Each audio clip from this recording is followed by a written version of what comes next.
नमस्कार दोस्तों, नित्य एग्जाम पॉइंटर में आपका पुनः स्वागत है। जैसा कि आपको पता है कि हिंदी की श्रृंखला चल रही थी और उस श्रृंखला में हम लोग पढ़ चुके थे विकारी अविकारी शब्द। उसके बाद विकारी अविकारी शब्द के बाद हम लोग पढ़े थे काल। काल कितने प्रकार के होते हैं ये हुबहू आपको बताया गया। और जो हमारे मित्र इस नए चैनल में आए हैं वो पिछला वीडियो जरूर देखें। काल भी सब समाप्त हो गया है। आज जो नया टॉपिक है उस टॉपिक का नाम है कारक। एक नया टॉपिक है, उस टॉपिक का नाम है कारक। कारक। अब प्रश्न यहां पर यह बनता है कि कारक किसे कहते हैं। तो अगर हम कारक का शाब्दिक अर्थ कह सकते हैं, शाब्दिक अर्थ अगर कहा जाए तो हम ये भी कह सकते हैं कि कार्य करने वालों को कारक कहते हैं।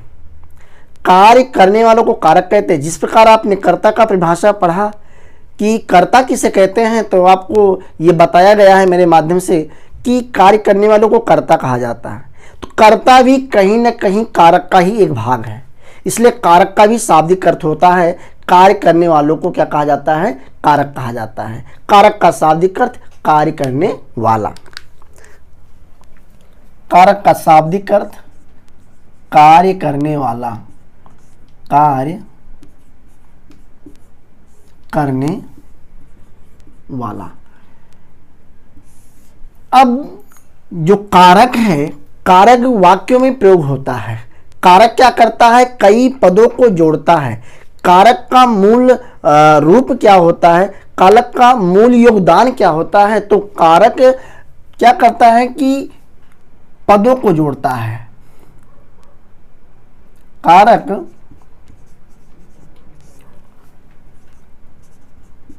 पदों वाक्यों को जोड़ता है। कारक क्या करता है मित्रों? कारक पदों और वाक्यों को क्या करता है? जोड़ता है। अब देखिए यहां ये कह सकते हैं कि वाक्य में जोड़े जाने वाले पद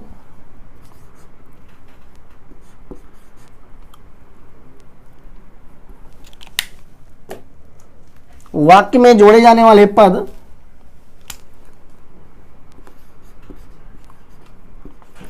वाक्य में जोड़े जाने वाले पद, या आप ऐसे कह सकते हो कि वाक्य में पदों को जोड़ने वाले, वाक्य में पदों को जोड़ने वाले,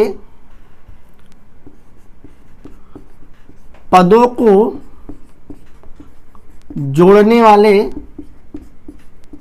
जोड़ने वाले योजक चिन्ह को कारक कहा जाता है। कारक कहा जाता है। गौर से वीडियो को देखिएगा। वाक्य में पदों को देखिए, यहां मैं पहले शॉर्टकट में बता दिया हूं कि पदों को और वाक्यों को जोड़ता है। क्या जोड़ता है? तो कारक जोड़ता है। वाक्य में पदों को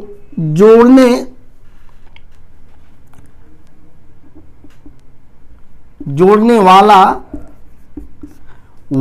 योजक चिन्ह को कारक कहा जाता है। फिर से देखिए, वाक्य में पदों को जोड़ने वाला योजक चिन्ह कारक कहलाता है। अब हम बताते हैं योजक चिन्ह क्या है, एक एक करके चर्चा करेंगे। सबसे पहले यहां पर देखेंगे कारक कितने प्रकार के होते हैं। अभी यहीं पर क्लियर हो जाएगा योजक चिन्ह क्या है। देखिए, कारक से बहुत ज्यादा प्रश्न तो जो पूछा जाता है वो अपादान और कर्ण से पूछा जाता है। मैं उसका चर्चा करूंगा। यहां पर देखेंगे कि कारक कितने प्रकार के होते हैं। समझने वाली बात यही है मित्रों। कारक के प्रकार, तो मूल रूप से देखा जाए तो कारक 6 प्रकार के होते हैं। यहां लिख लेंगे हम, मूल रूप से कारक 6 प्रकार होते हैं, या कारक के 6 प्रकार हैं। मूल रूप से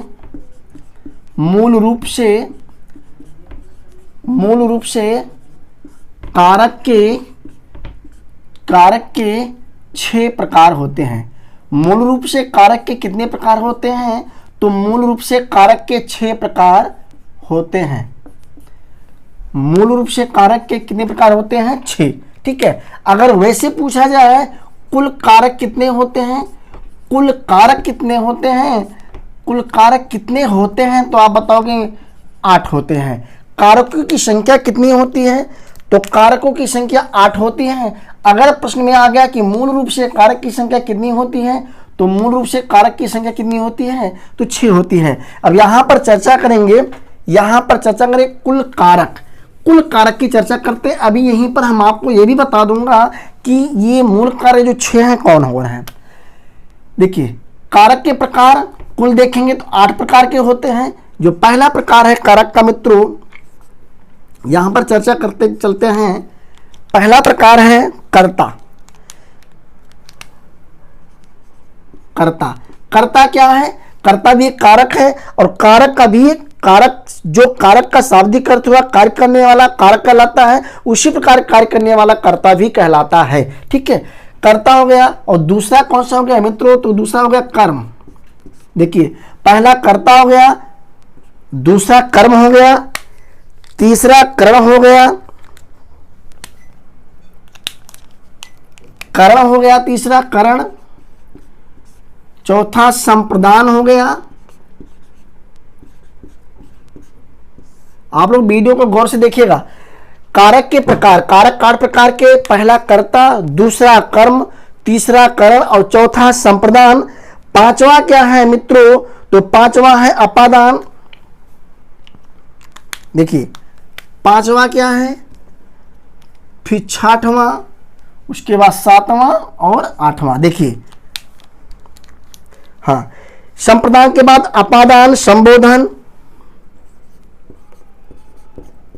अपादान,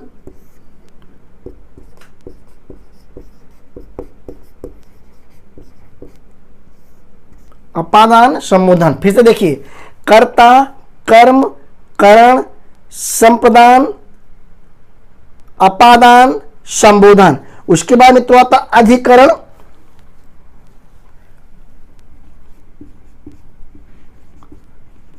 अधिकरण। उसके बाद आता है संबोधन। एक संबंध आता है, बता रहा हूं आपको, संबोधन।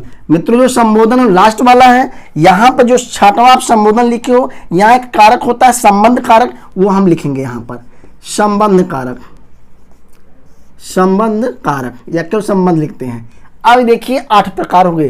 कारक के 8 प्रकार हैं मेरे प्यारे दोस्तों।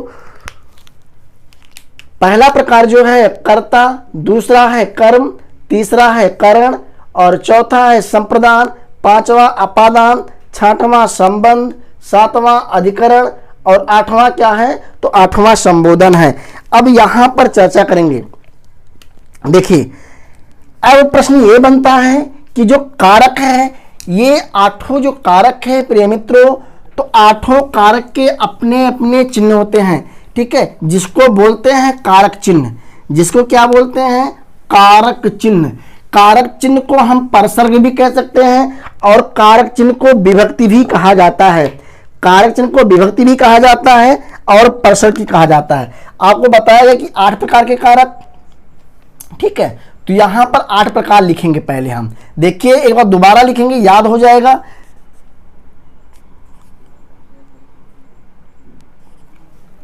छह, उसके बाद 7, उसके बाद 8 कारक हैं। सबसे मूल बात जानने वाली यह है कि यहां पर हम सभी कारक के विभक्ति का अध्ययन करेंगे। यहां पर थोड़ा समझिए। देखिए, जो कारक होता है, कारक, इसी कारक के जो योजक चिन्ह होते हैं उन्हीं को हम कहते हैं कारक चिन्ह, या हम कह सकते हैं परसर्ग, या हम कह सकते हैं विभक्ति, या इसको हम कह सकते हैं विभक्ति। तो कारक के जो योजक चिन्ह होते हैं, जो कारक के चिन्ह होते हैं, कारक चिन्ह को हम कारक चिन्ह भी कहते हैं, कारक चिन्ह को हम परसर्ग भी कहते हैं। ठीक है, कारक चिन्ह को हम परसर्ग भी कहते हैं और कारक चिन्ह को हम विभक्ति भी कहते हैं। तो यहां पर एक एक चिन्ह की विभक्ति को हम लिखेंगे। चलिए, सबसे पहले है मित्रों, और एक प्रश्न यहां पर जानने वाली बात यह है कि एक वाक्य में ध्यान से समझिए, ये जल्दी, एक वाक्य में दो या दो से अधिक कारक का प्रयोग किया जा सकता है।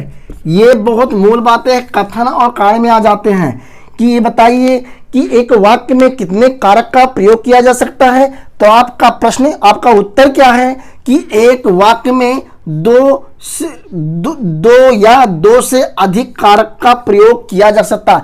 ऐसा कोई नहीं है कि एक वाक्य में केवल एक ही कारक का प्रयोग किया जाए। और कारक का जो निशान है यहां पर हम देखेंगे। चलिए यहां पर लिख लेंगे कारक चिन्ह, या आप लिख सकते हैं विभक्ति, जो भी लिख लें। ये कारक है और यहां पर लिख लेंगे कारक चिन्ह, यहां लिख लेंगे कारक चिन्ह। देखिए एक एक करके हम करते हैं। तो पहला जो कारक है मित्रों, कर्ता। अब कर्ता का जो कारक चिन्ह है वो है क्या है, कर्ता का कारक चिन्ह। चलिए देखिए, एक पिछली कक्षा में जब मैं ऑफलाइन क्लास ले रहा था तो कुछ लोगों को बताया था, लेकिन यहाँ पर ऑनलाइन क्लास चल रहा है, कुछ हमारे नए लोग, नए सहपाठी, नए मित्र लोग पढ़ रहे हैं, तो उनको बताना बहुत जरूरी है। देखिए कर्ता का जो कारक चिन्ह होता है वो ने, कर्ता ने। दूसरा क्या है, कर्म, कर्म का कारक चिन्ह को। ध्यान देखिए, कर्ता का कारक चिन्ह को हम विभक्ति भी कह सकते हैं, कारक चिन्ह को हम परसरी भी कहते हैं। कर्ता का जो कारक चिन्ह होता है ने, और कर्म का जो कारक चिन्ह होता है को। उसके बाद जो तीसरा है करण। ध्यान दीजिएगा आप लोग, जो तीसरा है करण। अब करण का जो कारक चिन्ह है उससे है। ये बहुत गूढ़ बातें हैं, समझने वाली बातें हैं। करण का कारक चिन्ह से है, उसके बाद से के द्वारा ये भी आ जाता है, से के द्वारा कारक चिन्ह। कर्ता ने कर्म को करण से। नेक्स्ट आता है संप्रदान। देखिए मित्रों, संप्रदान, चलिए संप्रदान।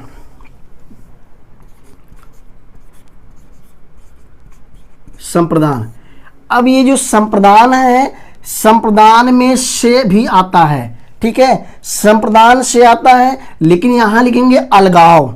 बहुत अच्छा प्रश्न है, अलगाव,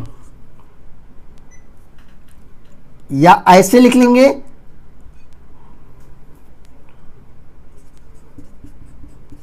दोनों की तुलना, ऐसे लिखेंगे, ठीक है। संप्रदान में से, या फिर ब्रैकेट में आप लिख लेंगे दोनों की तुलना। संप्रदान के क्या बात है, अपादान। देखिए अपादान, देखिए सॉरी इसके लिए थोड़ा गलत हो गया। संप्रदान का जो कारक चिन्ह होता है मित्रों वो होता है के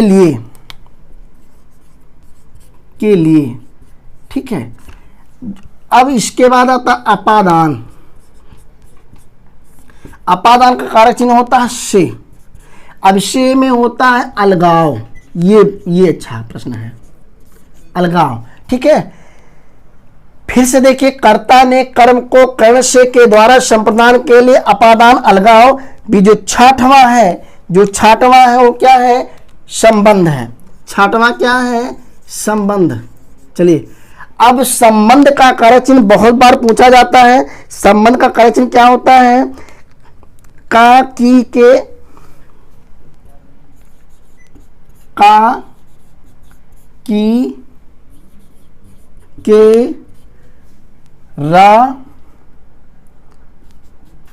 री रे, ना नी ने, ठीक है। जो संबंध है, संबंध का कारक चिन्ह क्या है, या कारक चिन्ह को हम विभक्ति भी कहेंगे। प्रश्न ऐसे आता है कि संबंध की विभक्ति क्या है, तो का, की, के, रा, री, रे, ना, नी, ने, ठीक है। अब उसके बाद आता है अधिकरण। जो 7वें नंबर पर कारक चिन्ह लिखने जा रहे हैं, अधिकरण, ठीक है। अधिकरण जो कारक चिन्ह है, अधिकरण जो कारक है, अधिकरण का जो कारक चिन्ह है मित्रों में पर होता है। यहां लिख लेंगे कारक चिन्ह, फिर यहां कारक, फिर यहां कारक चिन्ह। कारक चिन्ह, कारक चिन्ह क्या है? में पर, में पर, में पर। देखिए उसके बाद जो आठवां है, आठवां क्या है? संबोधन। आठवां क्या है? संबोधन। संबोधन कहेंगे हे, और संबोधन के साथ, ठीक है, संबोधन का निशान लगाकर हे, अरे, ओह, ठीक है, आह, यह है कारक चिन्ह। एक बार फिर से हम इसको देखेंगे, यहीं से ढेर सारे प्रश्न पूछे जाते हैं। देखिए अगर प्रश्न आएगा कि ये बताइए कि कारक चिन्ह कितने हैं, मूल रूप से कारक चिन्हों की संख्या कितनी है या विभक्ति की संख्या कितनी है, तो आप बताओगे 6। ठीक है, अब वो 6 कौन कौन है मित्रों? देखने लायक बात यह है, समझने लायक कि जो संबंध बोधन है या संबंध बोधन कारक है, और जो संबंध है, संबंध कारक और संबंध बोधन कारक, ठीक है, संबोधन, संबंध और संबोधन कारक, ये दो कारक ऐसे हैं मित्रों कि इनको कारक में रखा नहीं जाता था। ठीक है, लेकिन कारक का प्रयोग होने की वजह से हमारे विशेषज्ञ, ठीक है, व्याकरणाचार्य इन कारकों को किसको किसको किसको किसको संबोधन को और संबंध को कारक चिन्ह में शामिल कर लिए। इसलिए वर्तमान में अगर प्रश्न पूछेगा कि कारक चिन्ह कितने हैं, तो आप क्या बताओगे? 8। लेकिन अगर पूछेगा मूल रूप से कारक चिन्ह कितने हैं, तो आप बताओगे 6। ठीक है, और किसको किसको छोड़ के? तो संबोधन को और संबंध को छोड़ करके। एक बार फिर से करेंगे, जैसे कर्ता का कारक चिन्ह क्या है? एक वाक्य दे देगा प्यारे मित्रों, आपको एक वाक्य देगा कर्ता का जो कारक चिन्ह है। जैसे कह दिया राम ने श्याम को पीटा, राम ने श्याम को पीटा। अब यहां पर 2 कारक चिन्ह आ गया। मैं पहले ही बता दिया हूं कि एक वाक्य में, मैं पहले चर्चा कर दिया हूं, फिर से बात देख लीजिए, एक वाक्य में 2 या 2 से अधिक कारक चिन्ह या विभक्ति प्रयुक्त हो सकते हैं, प्रयुक्त हो सकते हैं। ठीक है, प्रयुक्त हो सकते हैं। एक वाक्य में 2 या 2 से अधिक कारक चिन्ह प्रयुक्त हो सकते हैं। फिर से देखिए, एक वाक्य में 2 या 2 से अधिक कारक चिन्ह प्रयुक्त हो सकते हैं। तो ने शब्द आया, हमने यहां कहा कि ये बताइए राम ने श्याम को मारा। यहां समझिए, राम ने श्याम को मारा, श्याम को मारा। अब प्रश्न आता है, राम ने श्याम को मारा। थोड़ा सा और अच्छे से लिखते हैं ताकि समझ में आ जाए। यहां लिखते हैं,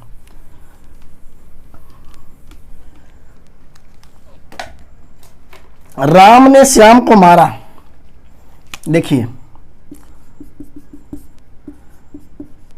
राम ने श्याम को मारा। अब देखिए मित्रों, फिर जो ने है या को है, कहीं पर ऐसे कर देगा, एक रेखा खींच देगा और कहेगा वाक्य में रेखांकित शब्द में कौन सा कारक चिन्ह है। अब आपको पता है कि कर्ता का कारक चिन्ह क्या है? ने है। कर्ता का कारक चिन्ह क्या है? ने है। तो कहे प्रश्न आएगा कि वाक्य में रेखांकित शब्द में कौन सा कारक चिन्ह है, ठीक है, कौन सा कारक है? तो अब ने आ गया, देखो यहां, तो आप बताओ कर्ता कारक क्या है? कर्ता कारक है। प्रश्न ये बनता है, सपोज दैट, अगर ने पर रेखा नहीं है, अगर को पर रेखा है मित्रों, फिर प्रश्न बन गया आपका कि इन वाक्य में, ठीक है, रेखांकित किए गए शब्दों में कौन सा कारक है। इन वाक्य में रेखांकित किए गए वह शब्द में कौन सा कारक है? अब को पर कारक है तो को किसका कारक चिन्ह है? को कर्ता का कारक चिन्ह है, सॉरी को कर्म का कारक चिन्ह है। तो कौन सा कारक इसमें या किस कारक का चिन्ह इसमें प्रयोग किया गया है? तो इसमें कर्म का कारक चिन्ह प्रयोग किया गया है। आप लोग समझ गए होंगे। जैसे नेक्स्ट क्या है? नेक्स्ट है कि करण, करण का जो विभक्ति है, करण का जो विभक्ति है या जो कारक चिन्ह है क्या है? शे है और के द्वारा है, शे है और के द्वारा है। जैसे हमने कहा राम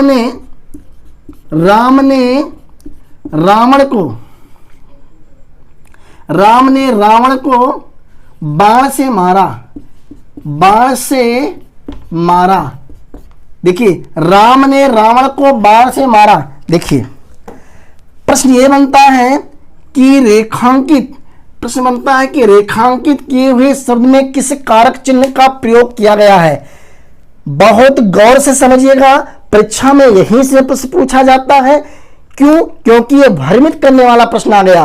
क्यों? क्योंकि दो कारक चिन्हों में से का प्रयोग हुआ है, दो कारक चिन्हों में से का प्रयोग हुआ है, इसलिए इस प्रश्न को बहुत ध्यान से देखिएगा, सुनिएगा। राम ने रावण को बाण से मारा, ठीक है।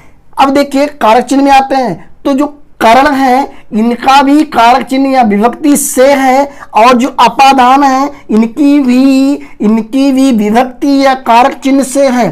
फिर से सुनिए आप फिर से सुनिए। राम ने रावण को बाण से मारा। अब से मतलब रेखांकित किए हुए शब्द में कौन सा कारक चिन्ह है? तो दो कारक चिन्हों में से का प्रयोग हुआ है। एक करण में से का प्रयोग हुआ, एक अपादान में से का प्रयोग हुआ। लेकिन यहां बात गौर करने वाली यह है कि राम ने रावण को बाण से मारा। अब ये देखिए से के द्वारा, यहीं पर एक शब्द और लिख सकते हैं साधन, एक शब्द और लिख सकते हैं साधन। देखिए साधन। अब ये जो साधन है, साधन का प्रयोग कैसे यहां पे हुआ? क्योंकि जो बाण है वो मारने का साधन है, ठीक है। जैसे हमने कहा कि सर ने व्हाइट बोर्ड पे मार्कर से लिखा, सर ने व्हाइट बोर्ड पर मार्कर से लिखा, तो लिखने का साधन क्या है? मार्कर है। तो लिखने का साधन, क्योंकि यहां पर से आया तो जो से है इसमें कौन सा कारक चिन्ह का प्रयोग हुआ? इसमें साधन हम खुद खोज लेंगे कि मार्कर से लिखा, और लिखने का साधन क्या हुआ? किससे लिखा गया? तो मार्कर से लिखा गया। तो ये मार्कर साधन है, इसमें कौन सा प्रयोग हुआ? करण। उसी प्रकार राम ने रावण को बाण से मारा, राम ने रावण को बाण से मारा। जब रावण को राम ने मारा तो किसका प्रयोग किया? वो बाण का प्रयोग किया, और बाण हुआ क्या? मारने का साधन हुआ। बाण क्या हुआ? मारने का साधन हुआ। अब यहां पर देखेंगे, जैसे आपने कहा कल्लू ने कुत्ते को कटारी से मारा, कल्लू ने कुत्ते को कटारी से मारा। देखिए लिख लीजिए, कल्लू ने कुत्ते को कटारी से मारा। अब प्रश्न ये बनता है कल्लू ने कुत्ते को कटारी से मारा। अब प्रश्न बनता है कि रेखांकित किए शब्द में कौन से कारक चिन्ह या विभक्ति का प्रयोग हुआ? तो आप ये देखो बच्चों, आप ये देखिए कि कल्लू ने, ठीक है, ये नाम हो गया। कुत्ते को किसको मारा? कुत्ते को। और किससे मारा? कटारी से। कटारी यहां पर साधन हो गया। कटारी क्या हो गया? यहां पर साधन हो गया। तो मारने का साधन अगर हो और उस वाक्य में से का प्रयोग हो तो वहां पर हमेशा करण कारक चिन्ह का प्रयोग हुआ है। नेक्स्ट देखेंगे संप्रदान का जो विभक्ति है आपको याद करना है, कारक जो चिन्ह है आपको याद करना है के लिए, ठीक है। जैसे हमने कहा कि मम्मी मेरे लिए, ठीक है, या हमने कहा मम्मी भाई के लिए आम लाई, मम्मी भाई के लिए आम लाई, तो यहां पर के लिए प्रयोग हुआ। अब कौन सा कारक चिन्ह है? संप्रदान कारक। जैसे मैंने लिख दिया मम्मी ने, या मम्मी भाई के लिए, ठीक है, कपड़ा लाई, भाई के लिए कपड़ा लाई, मम्मी ने भाई के लिए कपड़ा लाई। अब यहां देखो के लिए मिल गया, इधर आ जाओ के लिए यहां मिल गया, और के लिए किसका विभक्ति है? तो के लिए संप्रदान का विभक्ति है। अब यहां पर बनता है अपादान। ध्यान दीजिए, अपादान में से आया, और अपादान का अगर कारक चिन्ह होगा तो यहां पर हमेशा अलगाव होगा। मित्रों आप लोग पढ़े होंगे, याद भी किए होंगे, अधिकांशतः बुक में यही मिलता है। जो अपादान का महत्वपूर्ण एग्जाम्पल है, पेड़ से पत्ते गिरते हैं। देखिए अपादान का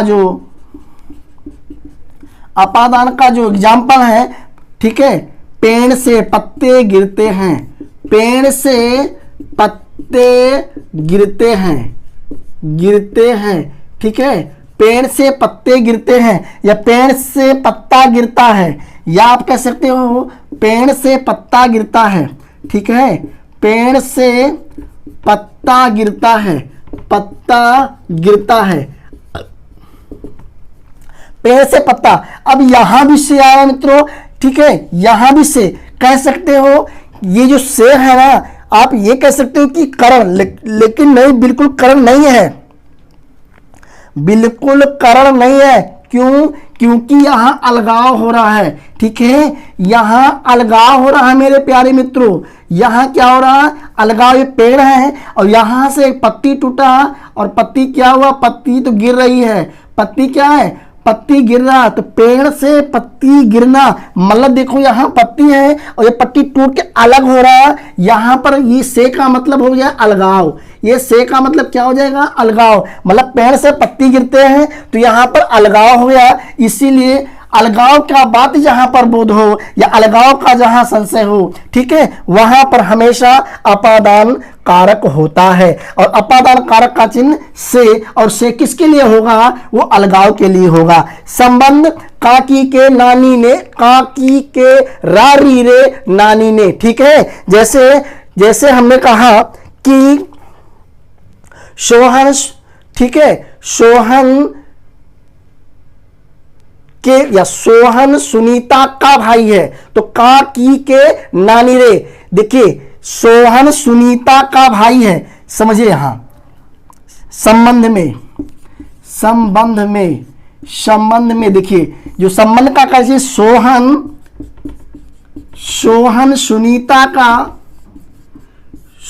सुनीता का भाई है, सोहन सुनीता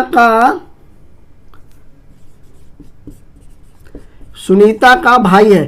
देखो अब यहां का प्रयोग हुआ, समझने वाली बात यही है कि यहां पर का प्रयोग हुआ। सोहन सुनीता का भाई है, लेकिन यहां संबंध भी है। किसका संबंध है? भाई और बहन का। सुनीता और भाई का, भाई और बहन का संबंध है। किसका संबंध है? भाई और बहन का संबंध है, ठीक है। तो जब किसी रिलेशन का संबंध होगा और उस रिलेशन में काकी के नानी ने रारी रे आ गया, तो वहां से हमेशा संबंध, ठीक है, संबंध कारक होगा। क्या होगा? संबंध कारक। अब प्रश्न आता है अधिकरण। अधिकरण सातवां क्या है? सातवां है मित्रों अधिकरण। अधिकरण का जो कारक चिन्ह होता है, अधिकरण का जो कारक चिन्ह होता है हम पहले चर्चा कर चुके हैं। यहां पर केवल मैं आपको उदाहरण के माध्यम से समझाने आया हूं, उदाहरण के माध्यम से समझाने का प्रयास कर रहा हूं दोस्तों। जो अधिकरण है, अधिकरण का कारक चिन्ह है में पर। जैसे हमने कह दिया कि मेज पर सेब रखा है, मेज पर सेब रखा है। हमने कहा मेज पर सेब रखा है, या हमने कह दिया कि मेज पर किताब रखा है, मेज पर किताब रखा है। मेरे प्यारे दोस्तों मेज पर किताब रखा। देखिए अब पर आ गया, तो जहां पर आ गया, देखिए पर, तो यहां पर क्या होगा, अधिकरण, ठीक है, यहां पर क्या होगा, अधिकरण। अब हमने कहा कि जंगल शेर में घूम रहा है, फिर मैं एग्जांपल आपको दे रहा हूं कि जंगल शेर में घूम रहा, सॉरी, शेर जो है जंगल में घूम रहा है, शेर जंगल में घूम रहा है, घूम रहा है। शेर कहां घूम रहा है, तो शेर जंगल में घूम रहा है। शेर कहां घूम रहा है, तो शेर जंगल में घूम रहा है। हमने कहा कि बच्चे नदी में नहा रहे हैं, बच्चे कहां नहा रहे हैं, नदी में नहा रहे हैं, ठीक है। जैसे हमने कहा फोन जेब में रखा है, तो यहां में आ गया अंदर, ठीक है, तो वहां पर क्या हो जाएगा, वहां पर अधिकरण कारक होगा। वहां पर कौन सा कारक होगा, तो वहां पर अधिकरण कारक होगा। अब लास्ट वाला प्रश्न जो है आठवां है संबोधन। आठवां क्या है, संबोधन, और संबोधन का जो कारक चिन्ह है ये, फिर यह हमने कहा अरे, फिर हमने कहा आह। अब देखिए हमने कहा अरे,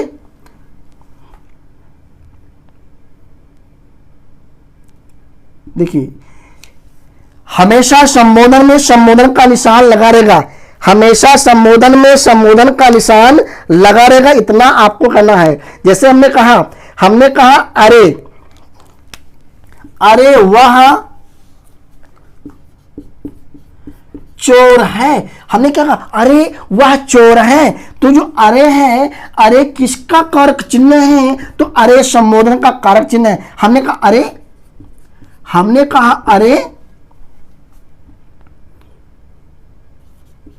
वह पास हो गया, अरे वह पास हो गया, तो अरे का मतलब आश्चर्यचकित कर देगा ना, तो यहां पर क्या हो जाएगा, हमेशा संबोधन होगा। मित्रों ये है कारक चिन्ह, और कारक चिन्ह कितने प्रकार के होते हैं, तो मूल रूप से 6, और पूरा अगर देखा जाए कुल कारक की पूछा जाए तो कितने हैं, 8। सभी कारक चिन्ह क्लियर हुए हैं, ये सब आप लोग लिख लीजिएगा और याद करिएगा, हो सके तो लिखिएगा, और नहीं तो 2 बार मेरा वीडियो देख लेंगे तो पूरा का पूरा क्लियर हो जाएगा। हाँ, एक बार ही देखना, लेकिन देखना जरूर, क्योंकि इतना अच्छा कारक चिन्ह आज तक आप पढ़े नहीं होंगे, पहली बार इतना अच्छा कारक चिन्ह आपको बताया जा रहा मित्रों। तो ये थे कारक चिन्ह। बाकी आज का वीडियो इतना ही, कल हम आपसे फिर मिलते हैं पुनः इसी टाइम, कल नए टॉपिक के साथ। ओके, धन्यवाद।